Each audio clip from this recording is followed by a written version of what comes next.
Assalamualaikum. Uh, saya hari ini nak berkongsi tentang pengalaman saya sebagai positif COVID-19 dengan tuan-tuan dan puan. Dan saya mengambil peluang ini kerana saya merasakan tuan-tuan dan puan sekarang menganggap COVID-19 remeh-temeh. Menganggap benda tu tuan yang kebal lah, tuan-tuan yang kebal. Tak kisah bawa anak kecil, bawa orang tua pergi tempat umum, tak pakai mask apa semua, tak jaga semua tu. Sebenarnya tuan-tuan dan puan sebenarnya telah mendedahkan diri tuan-tuan dan puan kepada satu kuman yang sangat berbahaya. Saya telah kehilangan seorang abang kerana COVID-19 dan dia telah berjangkit daripada saya.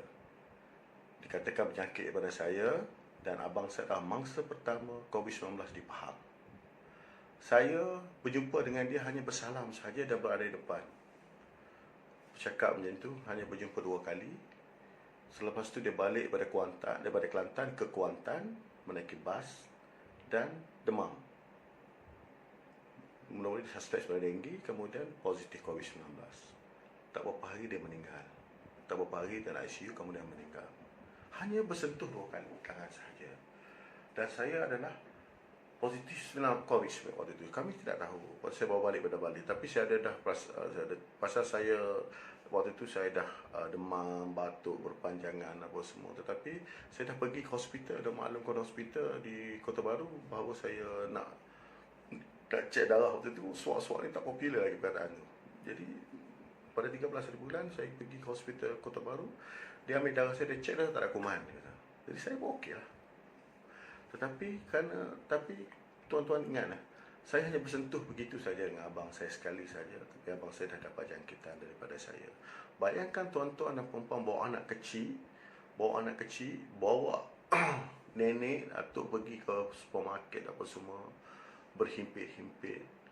Bayangkan chances untuk terkena jangkitan COVID-19 itu lebih tinggi daripada abang saya. Saya tak bercerita lagi macam mana saya berada di bilik rawatan di mana saya seorang diri pada situ, tiada siapa pun kat situ, hanya jumpa doktor yang berpakaian penuh. Saya tak tahu doktor ke jururawat ke apa, saya tak tahu. Yang datang ambil darah saya, ambil cucuk saya, bagi makan ubat kat saya, drip saya, semua dia orang buat dengan saya kesorangan dalam bilik. Tidak ada siapa pun yang teman saya malam dan siang saya hanya menangis. Apabila saya ada dalam tu, saya lemah, saya lelah. Saya tak ada lelah, saya datang lelah asma, macam asma gitu. Saya tak lalu makan, kencing manis yang tinggi, saya demam dan saya batuk. Semua itu simptom-simptom yang saya hadapi, saya dapat daripada Bali. Sebenarnya sebelum tu saya ada batuk sikit, tapi bila saya balik daripada Bali, waktu tu kita tak ada ni, cuma kita pakai mask dah waktu pergi sana. Cumanya mungkin bersentuh apa semua, tak tahulah, Allahualam, dikenakan pada saya. Saya amat menderita 16 hari pada di situ. Saya amat menderita. Saya hanya malam siang semain solat taubat, memohon kepada Allah. Badan saya letih sangat. Waktu saya amat takut pasal kebanyakan orang positif dah masuk ICU. Dan abang saya, waktu itu saya dalam kuarantin, abang saya dalam ICU. Saya hari-hari di telefon oleh hospital Kuantan. Mak tanya saya, jalan cerita macam mana ke mana, macam-macam tanya saya. Saya dah terlalu macam tertekan.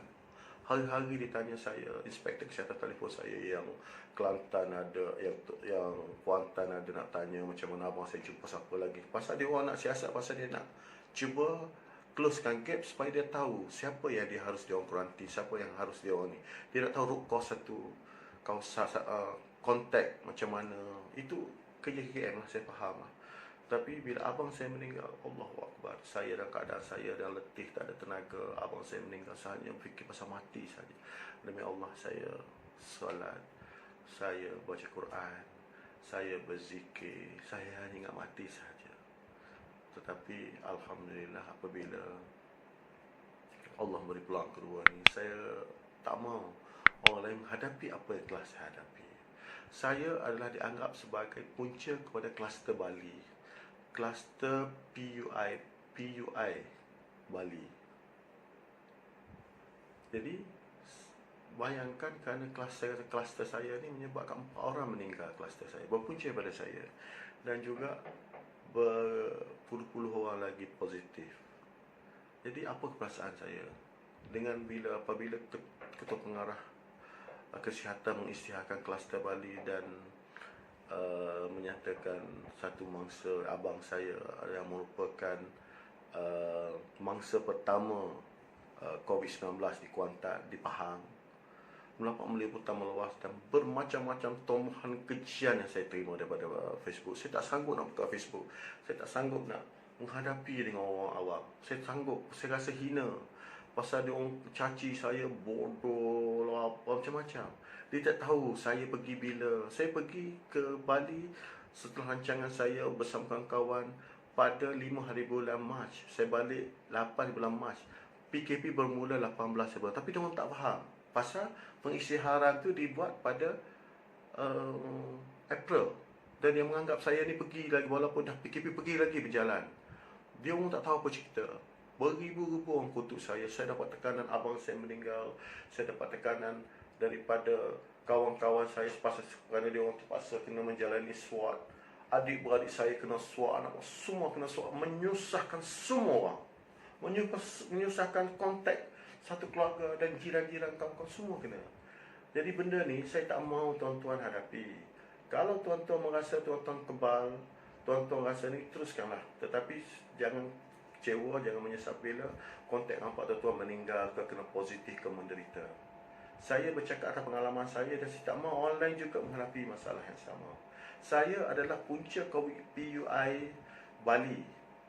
Dan saya merasa bersalah sampai sekarang. Dan saya rasa tekanan saya hadapi terlalu besar kerana disumpah mati oleh semua orang. Dia orang tak faham bila saya kena dan mengapa saya kena. Adakah saya seronok-seronok nak kena? Tak ada. Dia orang tak faham. Dia orang hanya itulah mungkin semangat kita yang ada. Bukannya hanya untuk memotivasikan, tetapi memberi tekanan sehingga kita tak mampu. Bila saya discharge daripada hospital menawarkan saya tahu, dia orang tahu saya hadapi apa yang saya hadapi. Pasal dia membaca dalam Facebook tentang orang menghina, orang mencaci.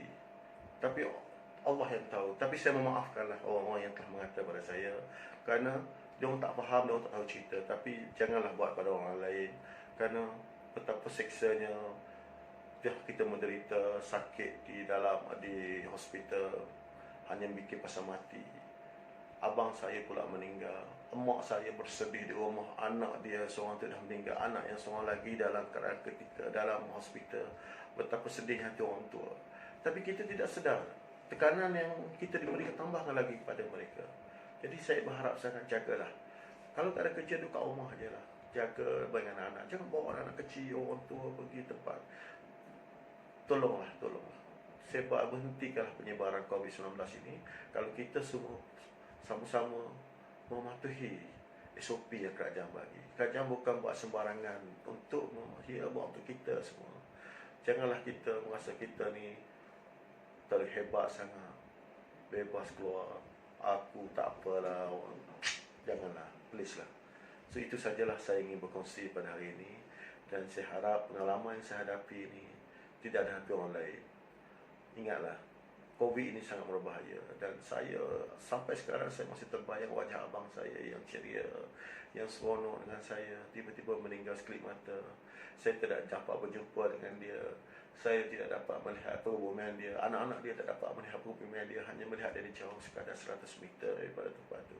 Hanya gambar-gambar yang saya rasa orang lain tidak perlu menghadapi apa yang saya hadapi. So doa saya semoga Malaysia bebas daripada COVID-19. Dan saya berharap agar semua orang mematuhi SOP dan sama-sama kita berdoa agar Malaysia selamat daripada COVID-19. Sekian, terima kasih.